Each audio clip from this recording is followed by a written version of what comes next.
MIT technology review Pakistan کے news studio میں خوش آمدید۔ میں ہوں آپ کا میزبان GM شاہ۔ نیوز راؤنڈ اپ کا آغاز کرتے ہیں۔ بلیٹن کے آغاز میں آپ کو بتاتے ہیں کہ پاکستان میں سٹارٹ اپس کی سرگرمیوں میں اضافے کے لیے نیشنل انکیوبیشن سینٹرز کو بہت جلد دوسرے شہروں میں قائم کیا جائے گا۔ ان سینٹرز کو کراچی، لاہور، پشاور اور کوئٹہ میں قائم کیا جائے گا۔ یاد رہے کہ نیشنل انکیوبیشن سینٹر کو نیشنل ICTR&D فنڈ اور جیز کے تعاون سے کچھ ماہ قبل اسلام آباد میں قائم کیا گیا تھا۔ اور اب آپ کو بتاتے ہیں کہ ماہرین نے ایک ایسی ایپ تیار کی ہے جس کے ذریعے آپ آسانی سے 3D ڈیزائن تیار کر سکتے ہیں۔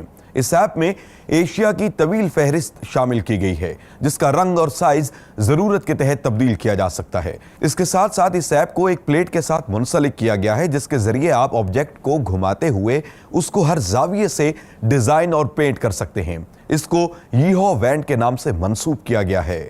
اور اب بلیٹن کے آخر میں آپ کو بتاتے ہیں کہ معروف الیکٹرک کمپنی سیمسنگ اپنے موبائل فونز میں فولڈ ہونے والی سکرین متعارف کروائے گا۔ بتایا جا رہا ہے کہ یہ سکرین OLED کی ٹیکنالوجی پر مبنی ہوگی اور اس کا سائز 7.3 انچ ہوگا۔ دیکھنے میں موبائل فون کی سکرین جیسے، جبکہ انفولڈ ہونے کے بعد ٹیبلٹ کی طرح نظر آئے گی۔